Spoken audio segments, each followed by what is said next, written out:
Hello students, we will start our new chapter in Civics chapter 8 Rural Livelihoods.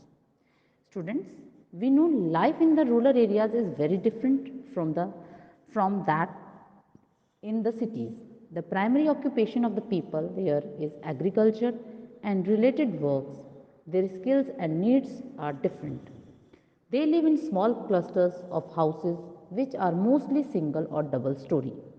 They mostly maintain some animals like cattle, goat to meet the need for milk, meat or eggs. The family joins in for all types of work, be it sowing and cropping of crops, tending to animals, doing the other skills works. In this chapter, we shall see how different people of a typical village earn their livelihoods. So, people in the villages live a very different life. Their primary occupation is agriculture. Work in the field is not easy. Lot of people, machinery, seeds and fertilizers are required to produce crops. Then they need to be harvested and stored or sold away. There are different types of farmers. Everyone does not own equal amount of land. Number one, big farmers. Farmers who have large piece of land are called big farmers. They are rich and can own or hire machinery to carry out farming activities. They were good quality seeds, employ high technology machinery like combine, harvesters, threshing machines, sowing machines, sprinkler, etc. They can employ many people to assist in the farming activities. They normally have tube well and do not depend much on monsoons. They produce more than one crop in a year and they also use better fertilizers and get better yield from their crops. As the produce is on a large scale, they have lots of surplus and they sell the produce in the market to earn profit. Number second, medium farmers.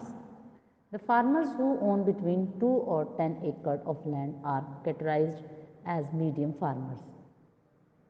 They have comparatively lesser money but get enough produce to sell in the market after retaining some for their own use.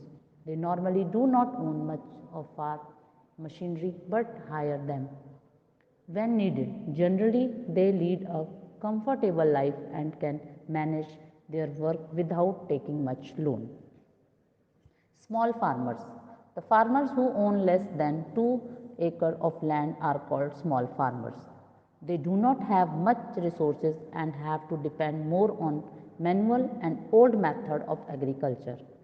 Every member of their family join into the work in the field.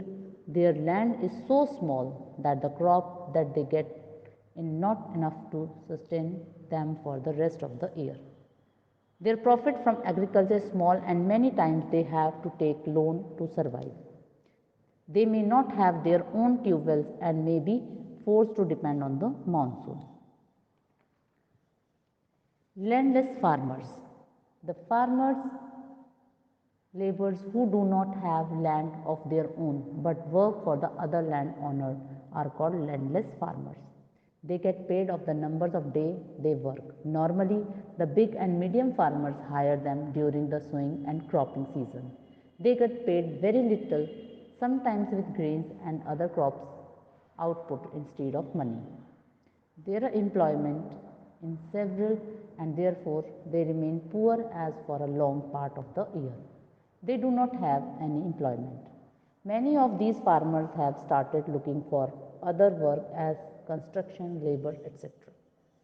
As the demand for the type of work is increasing in the cities and is available throughout the year. Non-farming activities.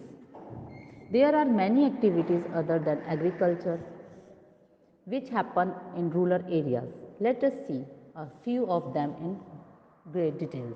Number one, dairy farming.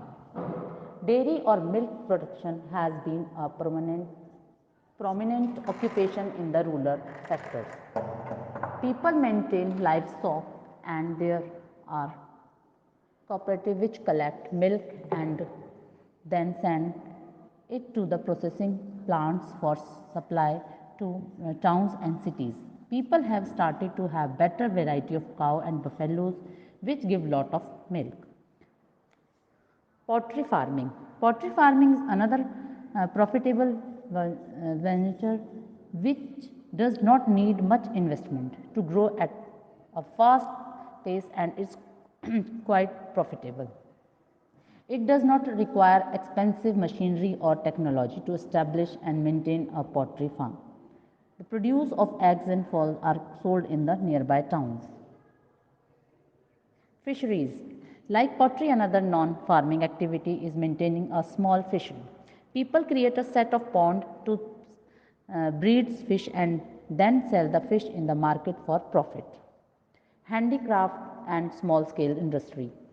Many small scale industries like cloth dyeing, tie and dye, block printing, weaving or handcraft, embroidery work, etc.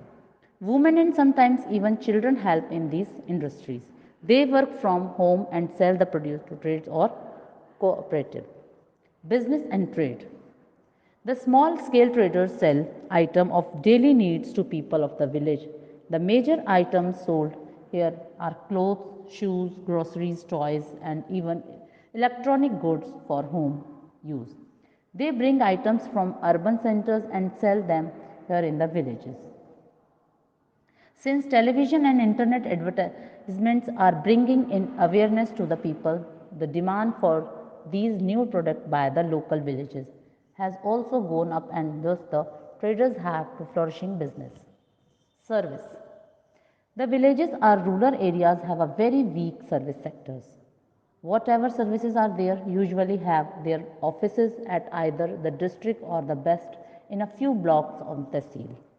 This makes it even worse as there is no complaint or redressal system. Transport services are limited. People hire transport for moving agriculture produce to market.